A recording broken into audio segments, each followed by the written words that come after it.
Hello, ladies and gentlemen, and welcome to ARA's Webinar Wednesday. I'm Bill Vavrick, your moderator for today's webinar entitled Evaluating the Renewed Nuclear Explosive Threat. Now I'd like to introduce to you our presenter and my friend and colleague, Ken Herrle. Ken Herrle is an ARA senior engineer and a U.S. Air Force Gulf War veteran. He's held key roles in vulnerability assessments and protective design support in more than 35 U.S. states and 20 countries. This includes engineering assessment, analysis, protective design support to over 20 different U.S. government agencies, and support to the U.S. government in analyzing nuclear weapon detonation in major urban areas and the corresponding damage to facilities and critical infrastructure throughout the impacted zones. Ken has conducted over 70 large-scale explosive tests of building facades and structural systems, evaluating explosive attack on facilities, and he has served as the National Vice Chair of a U.S. Department of Homeland Security Working Group for Explosive Modeling, Simulation, and Testing. He also authored blast and protective design content for national standards and guides for a variety of organizations, including the U.S. General Services Administration, the GSA, the Department of State, the Federal Aviation Administration, the American Society of Civil Engineers, the American Institute of Steel Construction, the American Institute of Architects, ASIS International, and the National Institute of Building Sciences. Ken's a licensed professional engineer in 10 states and in Washington, D.C., and holds the ASIS Certified Protection Professional and the PMI Project Management Professional certifications. He's earned a Master of Science in Civil Engineering from Auburn University, a Bachelor of Science in Civil Engineering from the University of New Orleans, an Associate of Applied Science and Electronic Systems Technology from the Community College of the Air Force. And now I would like to turn the program over to my friend and my colleague, Ken Herrle. Ken, it's all yours. Thanks, Bill. I wanted to start with a couple of acknowledgments. I just wanted to mention Joe Smith and Alec Thurman, both with ARA, for helping to assemble content for this presentation. And also add a disclaimer here that just due to the sensitive nature of the subject, only information available in the public domain will be discussed. Okay, looking at background on this topic. Nuclear weapons are the most physically powerful weapons ever created, and they induce global fear for a good reason. They're capable of generating multiple and widespread damage in hazard environments that result in extensive loss of life and significant and widespread damages. The threat of their use is the highest it's been in a generation, I mean, it's possible it could be higher than it's ever been just because of some of the factors involved. Some of which are the current global political tensions, terrorist groups, and also the fact that there are more entities involved in this space now than ever. Back generations ago, during the Cold War era, there was an awareness that people had that this threat existed, and that awareness has kind of declined over time with the end of the with the end of the Cold War, and so the society is just a little bit different mindset than it had been, which presents a vulnerability. This presentation will discuss, we're going to look at nuclear explosive threat types, deployment options, and objectives, different damage mechanisms from these types of threats, and broader scale consequences and impact to modern society, and also planning resources. An outline what we're going to cover, and the order that we're going to cover it here is, first of all, we're going to look at what is the nuclear threat, and we're going to go on to nuclear detonation environments, then looking at cascading infrastructure effects, and then response resiliency and recovery. Okay, first off, we're going to look at the nuclear explosive threat. Exactly what is the nuclear threat? Nuclear threat, there are several different levels to the nuclear threat. The first one is strategic level weapons. These are what people initially think of when they think of nuclear threats with the ICBMs, back the Cold War era. And these strategic level weapons have historically been used as a deterrent. They're state-sponsored weapons, military weapons. They produce very large-scale damage, and they generally range in size from tens of kilotons up through megatons. And just to provide a frame of reference, 1 kiloton is 1,000 tons of TNT equivalent, and a megaton is 1 million tons of TNT equivalent. Compare this to conventional explosive devices that we often refer to in just standard munitions and bombs and things like that, where we're dealing in just hundreds or thousands of pounds.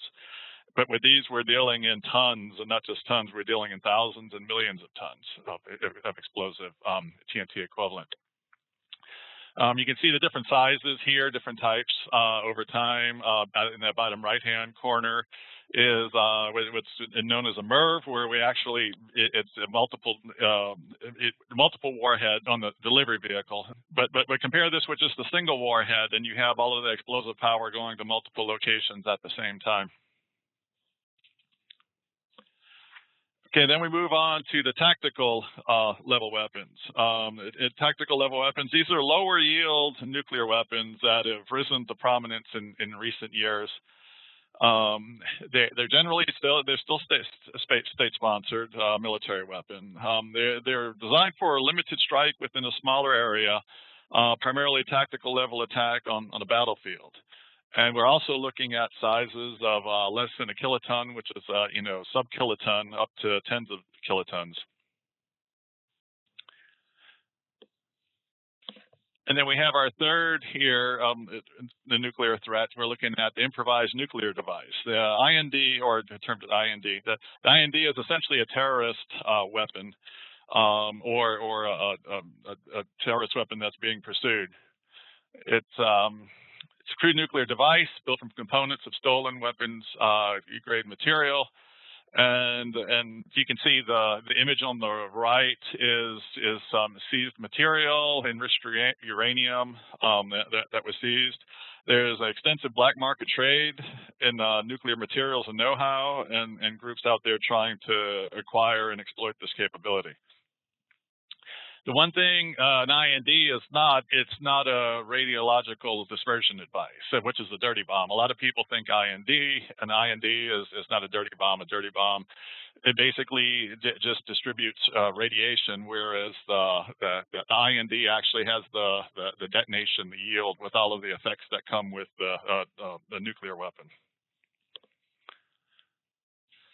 State-sponsored devices versus INDs. Okay, first of all, you go back to the state sponsors, the military-grade device. These are professionally designed and manufactured.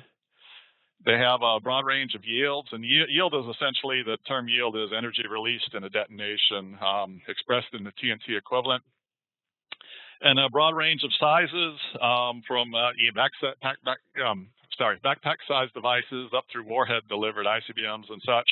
If you look over at the on the right-hand side of the image there, that's an atomic demolition munition. That was actually a man-portable, backpack-sized nuclear device. The U.S. had these. I believe Russia had them too. But these are actually military-grade, professionally designed and manufactured. Compare that to an IND, which is a very crude device, not professionally designed or manufactured. It's a low yield. It is assumed, or a possible fizzle yield, which is a partial detonation, because it has essentially very crude construction, and so it's never. Thankfully, we haven't encountered an IND yet, even though there are groups trying to obtain an IND.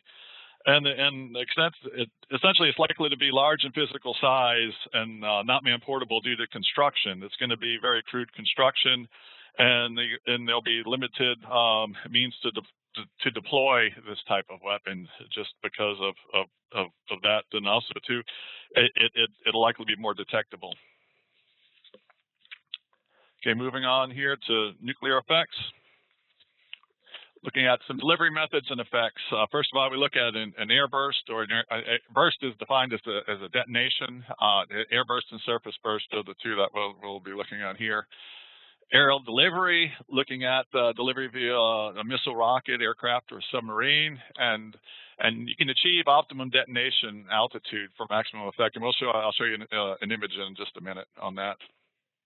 Or delivery atop a high-rise structure, which is unlikely just due to size, weight, and logistics. In test situations, towers have been used in the past for this, but in actual deployment, that's probably not that's probably the less realistic case here.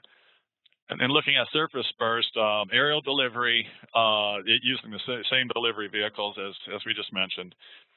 And detonate, but except with this, the surface burst will be detonating at ground level rather than an air burst. And then also looking at it from ground to water surface delivery via any number of vehicle types. Okay, looking at the airburst. Airburst is essentially designed to achieve maximum physical damage. The reason being is I mean, if you see my cursor here, you detonate above the ground, you have essentially direct line of access to each individual structure on in range, and that way you'll have minimal shielding from the device when it detonates. The height of the burst is generally calculated and set in advance to maximize the effect.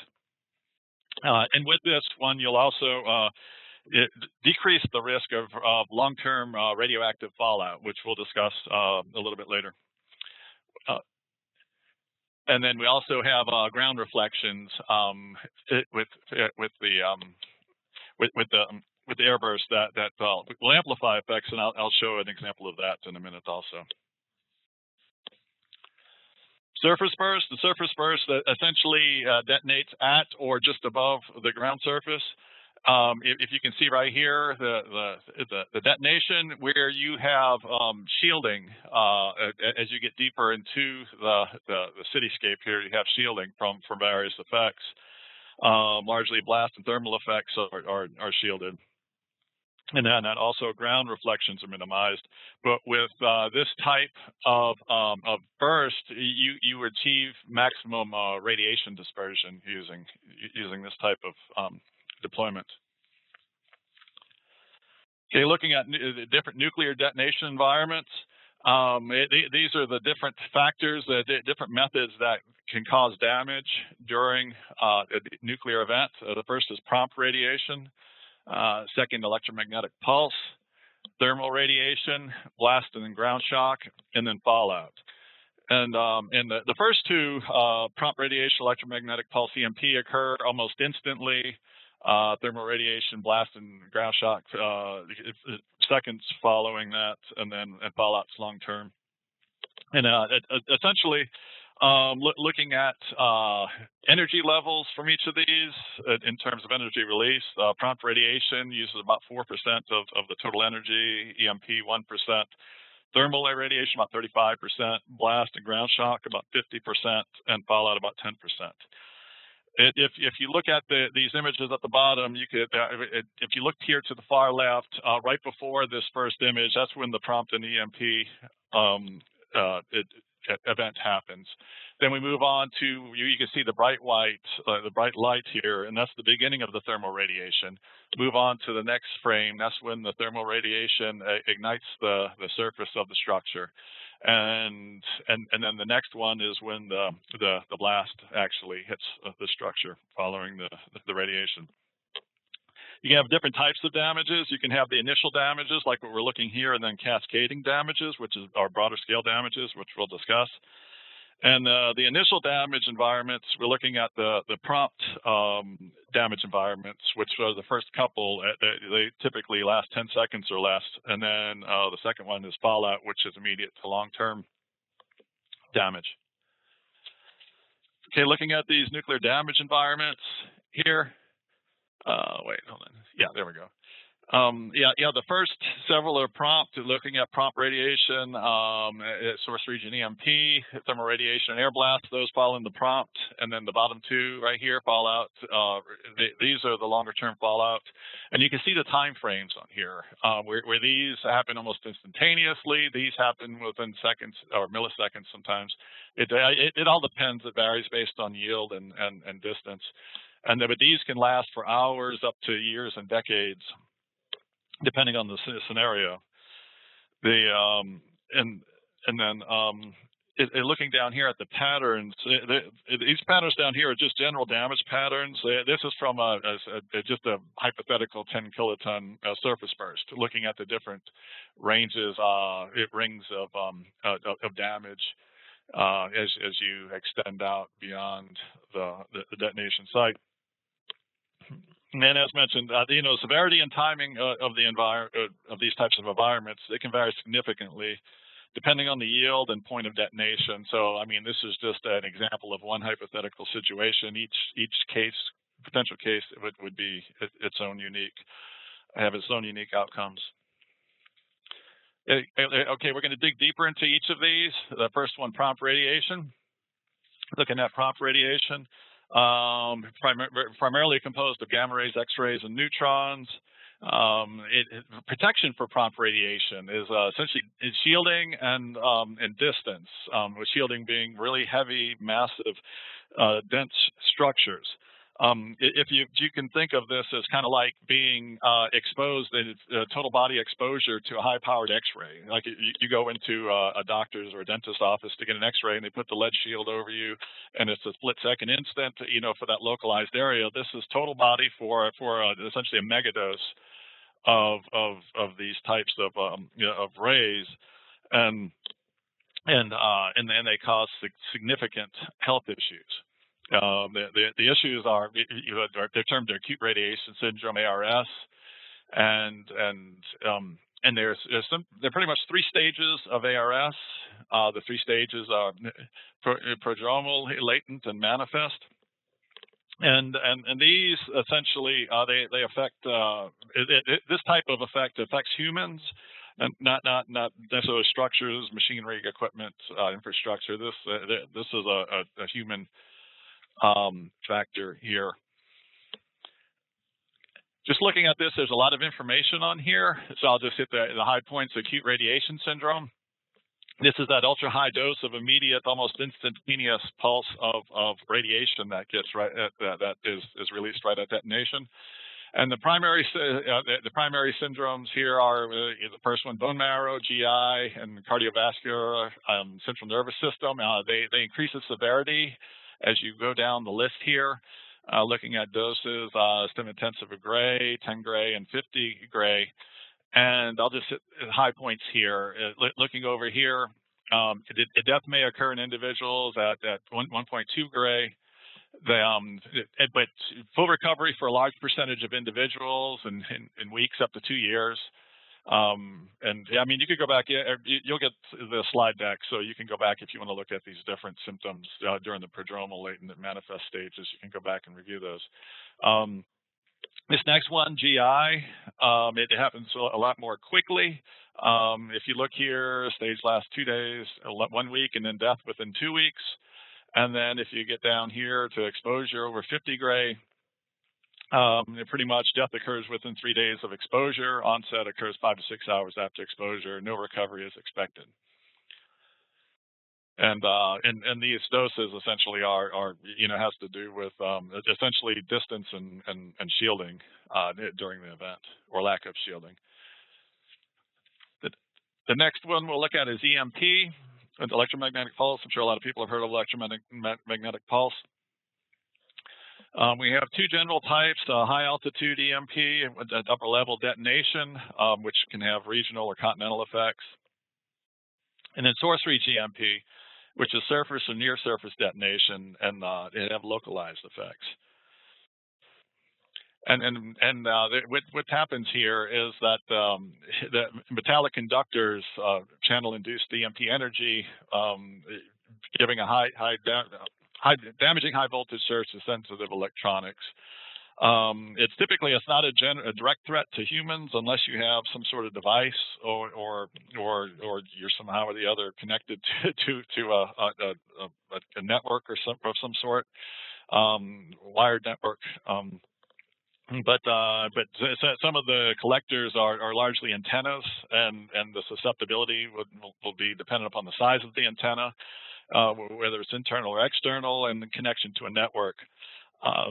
Old vacuum tube type equipment is less susceptible. Moving up through solid state is more susceptible. The microelectronics are most susceptible, particularly if it's connected to a network or it has some significant antenna attached to it. And antennas can be anything. I mean, it could even be things like just general cables, piping, structural framing, rail tracks can all act as antennas and channel this high voltage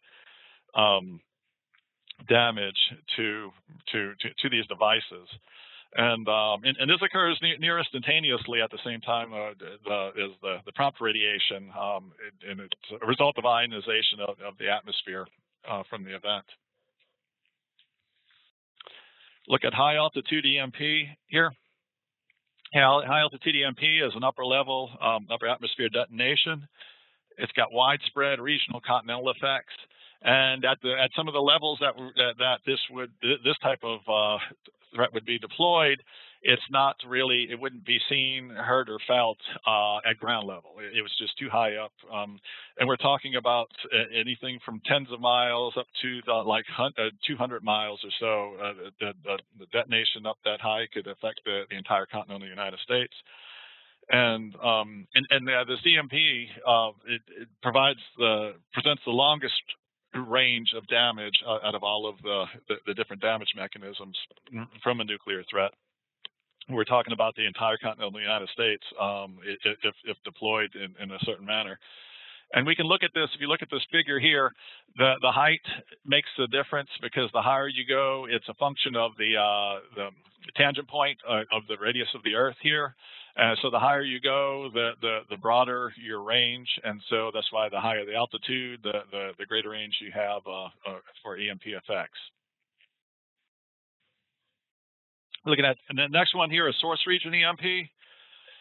It's a surface or near surface detonation. We're looking at localized effects. And these are typically not considered, even though they occur, they're not considered for surface burst scenarios because it assumes equipment in the affected area is already damaged or incapacitated by some other means. Next, we look at thermal radiation. We already discussed 35 to 45% of the yield will be thermal. It has direct line of sight, so line of sight from the detonation. So you get shadowing, where a direct line of sight items will ignite, shadowed items will not ignite. There's potential for firestorm development, increases with the height of the burst. And the firestorm is essentially a self-perpetuating, large-scale, very powerful fire, where essentially the strong airflow draws additional air into the flames to make it burn more fiercely. So it's a self-perpetuating condition.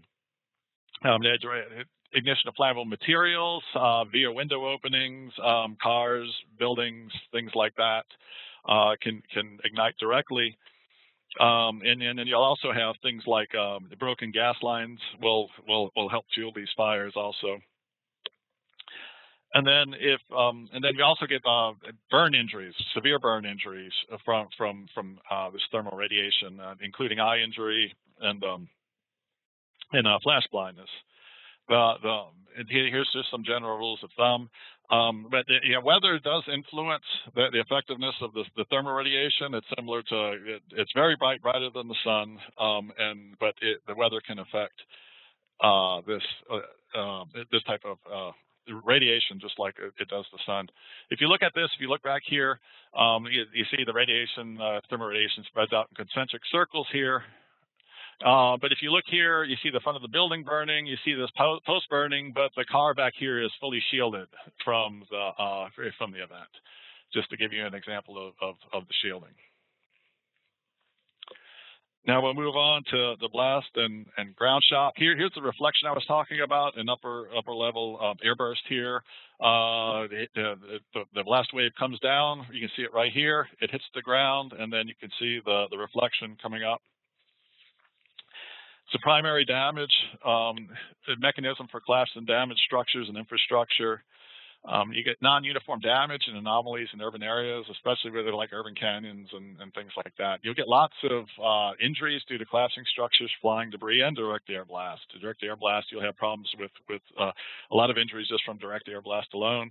Flying debris, these blast events will pick up things kind of similar to a tornado and carry them with them. And this includes two load environments. First is an overpressure environment. Second is a dynamic pressure. The overpressure is like what it says, overpressure, a pressure over atmospheric environment.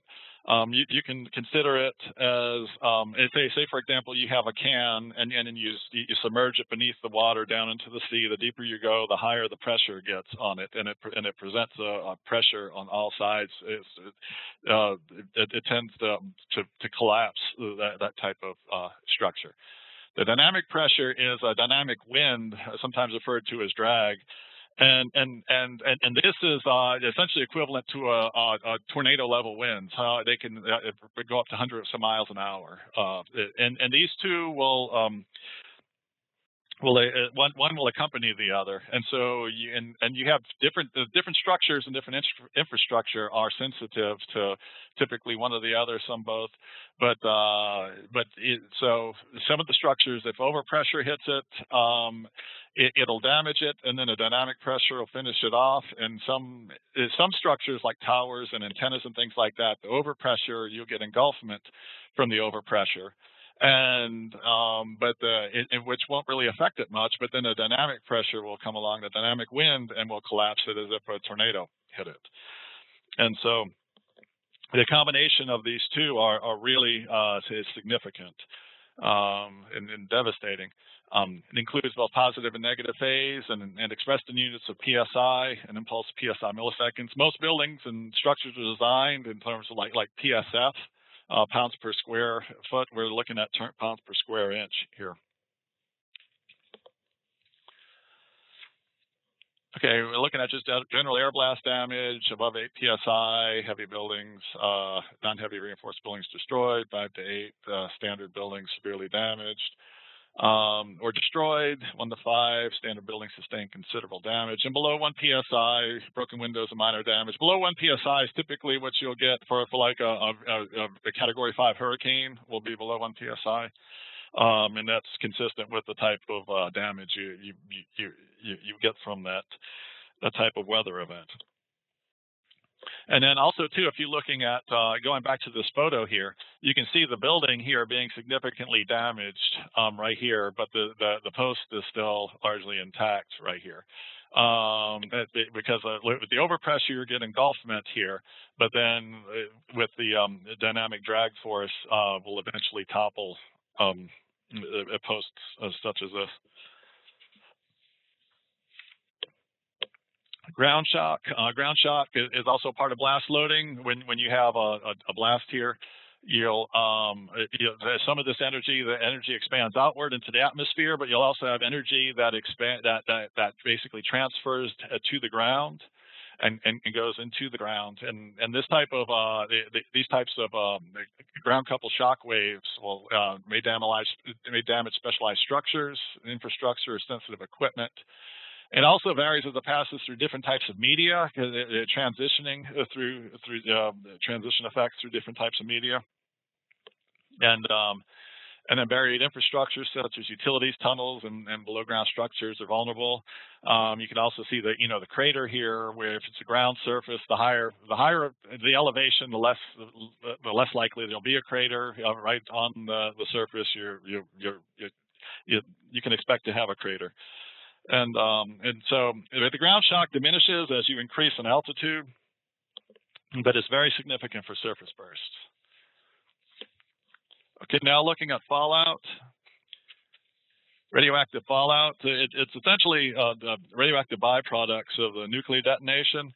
They mix with dirt and building debris and such, and these irradiated materials are lifted up into the mushroom cloud here. I know everybody's familiar with the infamous mushroom clouds for these types of events, but going up into that fireball and that mushroom cloud there is all of this irradiated material from the ground level.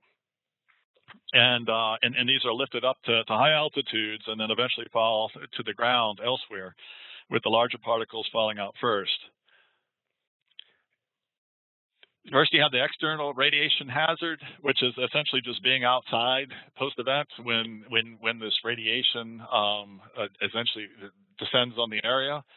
And then you also have intake vulnerabilities too, for internal radiation hazard, looking at things like food and water and inhalation. And then the radiation hazard timescale can last from hours to days or weeks to years. Okay, radioactive fallout dispersion. It's a function of, first of all, the height of the burst, the surrounding materials in what's been incinerated, particle size, transport, and deposition, and then also the weather with winds, temperature, and precipitation. Going back to the air burst versus ground burst, the ground burst or surface burst will generate the most radiation, just because the fireball and the detonation is at ground level. So everything surrounding it will be incinerated and brought up into the mushroom cloud. As you get higher in altitude, you get to the point to where you're not getting, or you're getting very little of that radiated material, just because of the distance from the detonation to the actual ground surface and the structures that it's intended to damage. Here are some examples here, just looking at the radioactive fallout here. And you have 4 hours post-detonation here. You have a hot zone, a dangerous fallout zone. Now this is being called a dangerous radiation zone. But I mean, you'll see it mentioned both ways. And you're looking at 8 hours. You can see the first here at 4 hours. We're about 40 miles out, a little over 40. 8 hours, you're about twice that distance out. 12 hours, close to 3 times that. But then in 48 hours, it starts to decrease.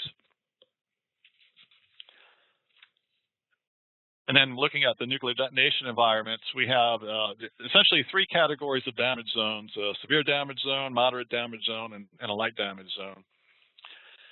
There's really no clear delineation between these two. They have just general descriptions. And these are essentially assigned or classified via visual observation. So the severe damage zone, it's essentially buildings and infrastructure that is visually observed to be destroyed. High radiation levels prevent entry, and life-saving in the area is not likely. So essentially responders would avoid this area. The loss of life is just too high for whatever life-saving opportunities there may be. The next moderate damage zone, significant damage and rubble with downed poles, looking at overturned cars and fires, many serious injuries. This is where your greatest life-saving opportunities will be, here in the moderate damage zone.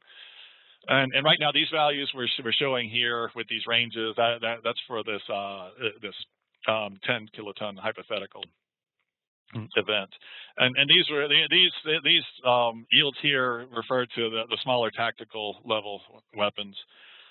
And then looking at the light damage zone, we're looking at things like broken windows, but the easily managed injuries. Essentially, people they don't need the most critical care. They'll survive, but they'll have to. A lot of it will be there. They'll have to take the initiative to. They'll be more on their own than they will in the moderate damage zone. Okay, looking at cascading infrastructure effects here, critical infrastructure effects. This is something here that currently there's only been 2 real-world data points for societal impact on a large population center for a detonation like this, and that was Hiroshima and Nagasaki. And back then we were looking at 1940s era society, And so things that society, technologies evolved a lot since then. So there's really there are a lot of unknowns on impact for modern society that's highly dependent on technology and so highly interconnected. I mean, there's really no frame of reference as we have with more physical damage. Looking at all the critical infrastructure aspects and how interrelated they are, looking at the CIKR sectors here. And at some point in an event like this, many of the nation's critical infrastructure sectors will ultimately be impacted from an event like this. We're looking at physical infrastructure components, various facilities and structures, communications network equipment, generation plants, transmission distribution systems, fuel storage, roads, bridges, and such. And then we're also looking at manpower, operations, supplies, repairs, maintenance, and then cascading effects due to interdependencies. So we're up here, we're looking at the physical aspect, the physical damage. And then down here, we're looking at the human aspect and the people that's required to get this back in operation and maintain it, and basically you bring things back to some level of operation. Looking at here, electrical power infrastructure, just as an example, a single example. Physical damage can occur to generation plants, transmission lines and towers, substations, distribution networks, and SCADA systems. And then we're looking here at limiting factors due to radioactive fallout, manpower loss, shutdown of power plants, supply chain disruptions, delayed repairs and maintenance. If you remember, hundreds of miles from the event, you can have radioactive fallout, which would prohibit or limit people from going outside. And so things like that would likely impact ability for people to get in and to go in to operate these facilities. I don't know if you remember, I'm sure everybody remembers during COVID, a lot of the logistics issues with manpower and critical operations and such. This here would, I mean, it's a different event, but it's a similar type of constraints here, except that this one here, you have the physical damage that goes along with it. Looking at the manpower, and a lot of your local manpower is going to be lost also as part of the event. The cascading effects due to power loss. So if your electrical power infrastructure shuts down for an extended period of time, we're looking at disruptions to water and wastewater, petroleum, natural gas, communications disruptions, transportation system disruptions, and all of those feed each other, and they're all interrelated, and it starts to become a big mess logistically and operationally. With these interdependencies, and we're looking at interdependent infrastructure, and we live in an interdependent world. That we are looking at it from a PMISI perspective, which essentially looks at the DoD complex operational environments. We look at all of these different aspects here: P for political, military, economic, social, information, and infrastructure. And where do these all intersect here? As part of the PMISI evaluation.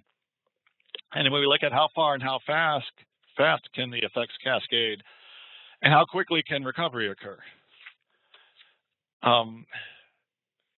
Okay, we're looking at here response implications.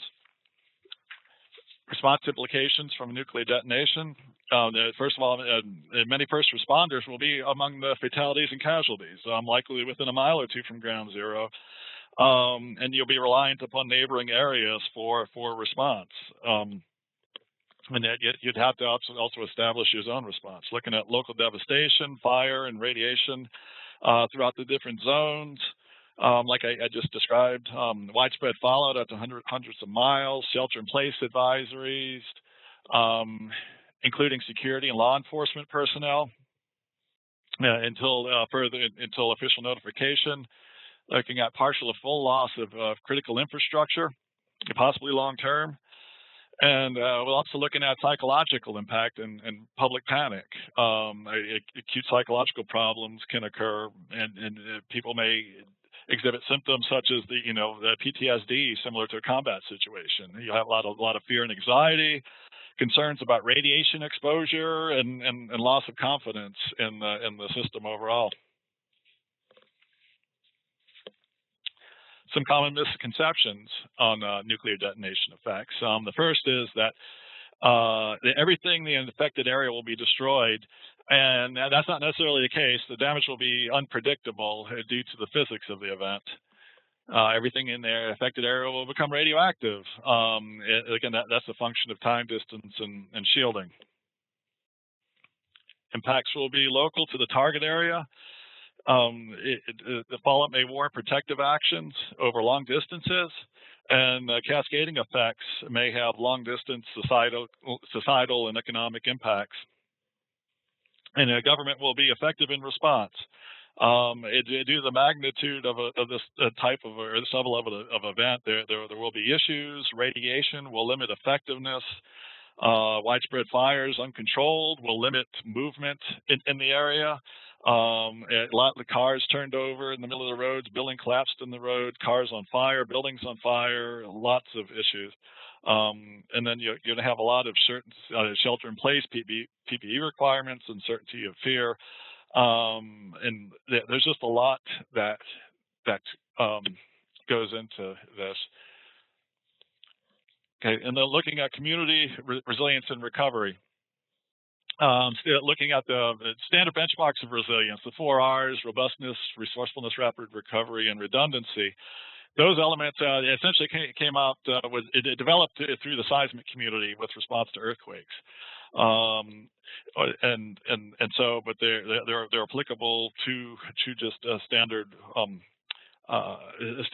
recovery response and recovery when we're looking at resilience. And then we'll look at the impacted areas, population, government, infrastructure, services, business and economic trade. You have to look at those 4 R's from all of these different perspectives to try to get a complete picture of where the community or organization stands. And each organization, city organization, will be have its own unique situation. And there is no one-size-fits-all solution. Okay, this is the components of resilience chart. It's useful for comparisons, but there is no real numerical value. It's for comparing one item against another item here. But essentially, you have your normal operating level right here. Disaster strikes, your diminished operating level and capacity. It drops significantly. Over time, recovery time here, over time, you slowly rebuild your operational level of capability until either you get back to your steady state where you were previously. Sometimes you'll fall below and you'll never get back to where you were originally. Sometimes you'll actually be above end up above where you were. And if you look here, this is looking back at redundancy, recovery, and resourcefulness here as factors for the recovery. Those are 3 of the 4 R's right there. And you can look at this from an asset level perspective or a community perspective, looking at evaluation of resilience. Population effects. You're going to have to do something with the people. Lots of people. They tend to have people in large numbers, and people that are homeless, people that need to go places in significantly large quantities. People evacuated and relocated. Short-term considerations, alternate housing. And this is the big one here too. Loss of manpower and expertise. A lot of the people needed to run or continue operating these systems are going to be lost during the event. And need to be backfilled for it at some capacity somehow. And then a reclamation of land long-term and repopulation of the areas. This can happen. Like Nagasaki and Hiroshima, as mentioned. I mean, both of those cities are thriving now, 70 years plus years later. Okay, looking at looking at the past nuclear incidents, Hiroshima and Nagasaki, looking at prompt and thermal effects. Here, just as an example, Hiroshima was a 16 kiloton device, Nagasaki 21 kiloton. Now we're at some of the larger weapons we have are in the megaton. Both of these were detonated around 1,600 feet in elevation to optimize thermal and blast effects, and destroyed about 2.5 times the area as would have been destroyed had it been a ground burst. Actually, you see the mountains back here. The mountains, just due to the effects, shielded some of the effects on the opposite side of the mountains in these areas. So on this one here, what was the target on this was 15 psi target. The primary damage from all of this, even though the blast destroyed everything, the fires raged out of control, and it basically just wiped the landscape as you see it now. So the fires were the primary damage mechanism. These sorts of events you'll get, and then plus you get your water knocked out, your water lines. You have no way to fight the fires, and not that they're really controllable anyway, given the severity of them. And also, too, if you look down here, also just talking about, see these bridges down here. Some of these bridges were still passable after the event, and this had to do with the orientation of loading on these structures, the fact that they're heavy, they're heavy structures to begin with, and also the sensitivity to the type of loading. As you got farther out, some of the bridges were shifted laterally slightly. But these ones here closest to ground zero were still operable. Two things. One thing about this also is that Hiroshima and Nagasaki, because these were aerial bursts, 1,600 feet in altitude, there's essentially no long-term radiation issues at the site. In fact, there's memorials under the detonation points at these sites. And because of the fallout was less severe because of the or negligible anyway because of the aerial burst. Looking at just another data point illustrating the range of impact, Chernobyl over here, Nordic and European countries were also impacted. Some with several thousand square kilometers of contaminated land just from radiation dose exposure. And then going to Fukushima, which had a 12-mile exclusion zone and 18-mile shelter in place from the event. Potential insurance implications, potential economic impact here, and we're looking at the cost estimates, huge cost estimates. I mean, just from an IND attack, a single IND attack, that's estimated to be in the hundreds of billions of dollars. And there's a DHS national response scenario number 1. And so it's a big deal. For comparison, Hurricane Katrina was up over 120 million. Superstorm Sandy here around 120 billion, and then 50 billion or so.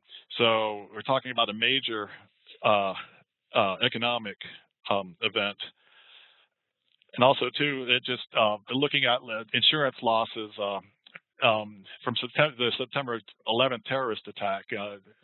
Looking here, the surprising thing here, business interruption had the largest percentage of loss out of all claims for that event. Okay, insurance implications, war risk insurance from a state-sponsored attack. There's an exclusion clause. Most insurance policies don't cover anything war-related. And there is a war risk insurance, but it's not meant for anything really this large scale. Terrorism Risk Insurance Act for the terrorist IND. This was signed into law in 2002 after the September 11th attacks, reauthorization. Basically brings the program through December 2027. It continues to be extended. It's a federal backstop to help protect from devastating business loss and from a declared terrorist attack. And that's the key. It has to be an officially declared terrorist attack. If it's not officially declared, then it doesn't kick into place. And then planning for this type of event. And we went through all kinds of horrible scenarios and such, but there are planning guides available for this. Not that you can really prevent is something that's going to happen, but there are guides out here for planning. This latest one here from FEMA came out last year, in the state and local planners playbook.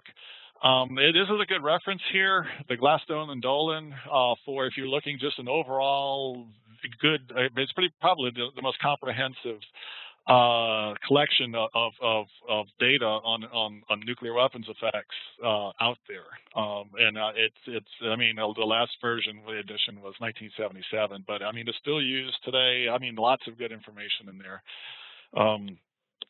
and such. But there are numerous references out there on this, and if you want to find out more, you can just go to any of these. You'll get the slide deck, and you can be able to click on the links and go to those.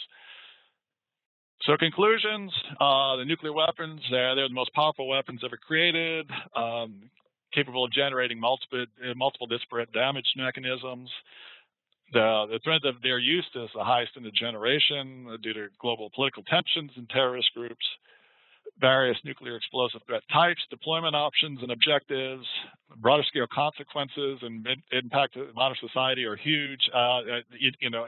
These types of impacts can spread globally in an instant, depending on the assets impacted and the factors in place, the resilience.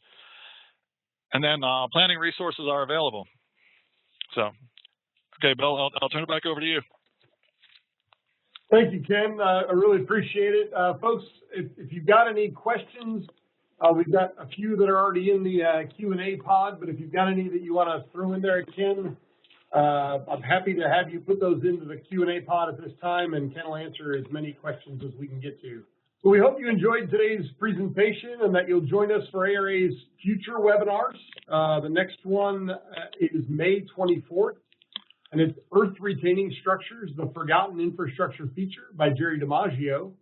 And then our June webinar Wednesday will be June 28th, Research Supporting the Safe Transportation of Hazardous Materials by Rail by Stephen Kirkpatrick. So that certainly for a number of folks is a pretty pressing topic, hazardous material rail transport. So we have many more exciting topics and the ARA presenters that are in the works, so please check your email for updates or visit the Webinar Wednesday webpage, ara.com/webinars.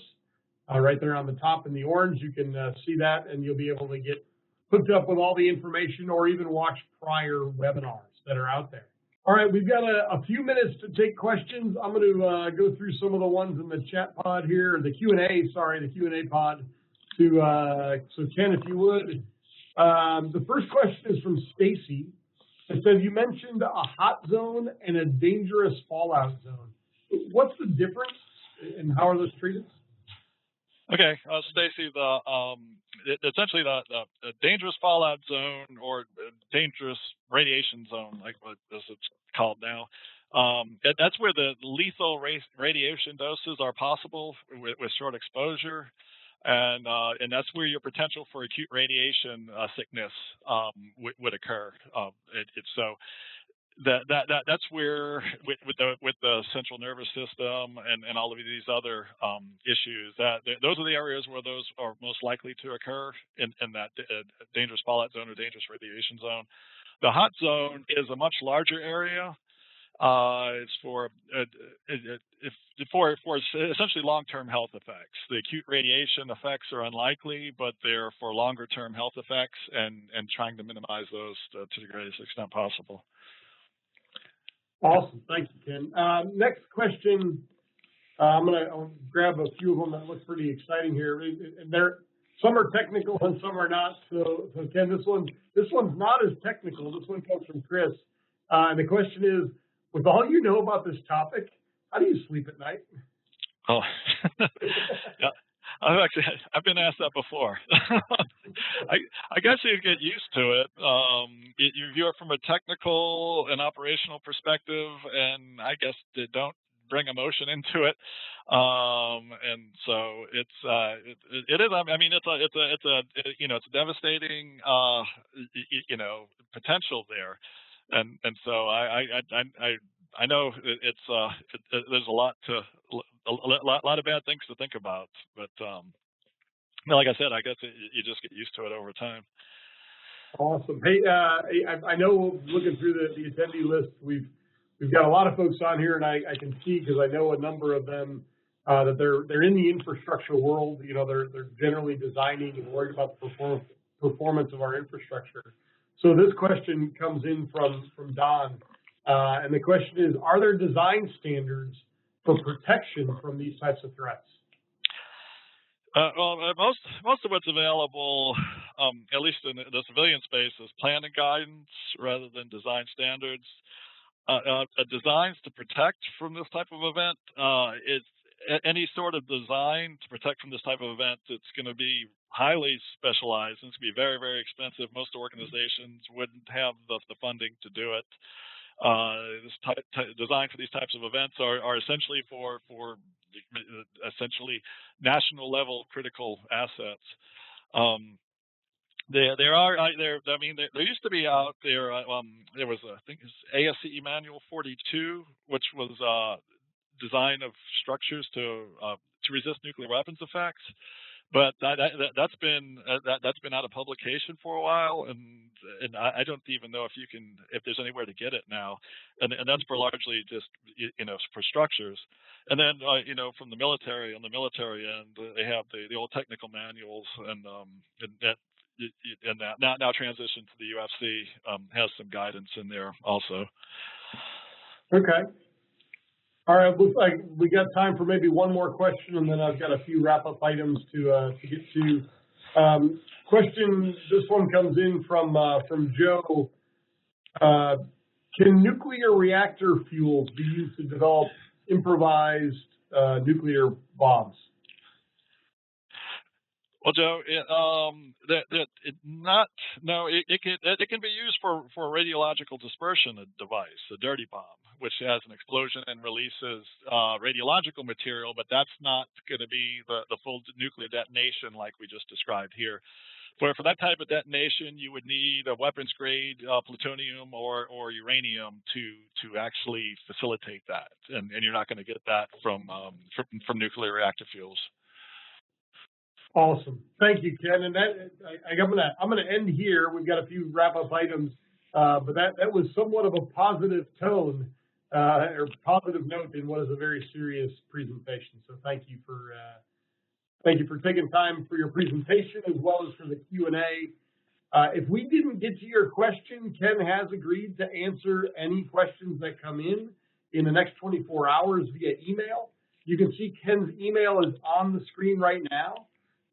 We do ask that your questions are not consulting questions, but please understand that the sensitivity of the topic may limit Ken's ability to respond. Some of our topics, the presenter can be a little more free in their response, but given the nature of what Ken is doing here, talking about, there may not be a full ability to respond. So please email your questions to Ken, and he has graciously offered to answer those questions.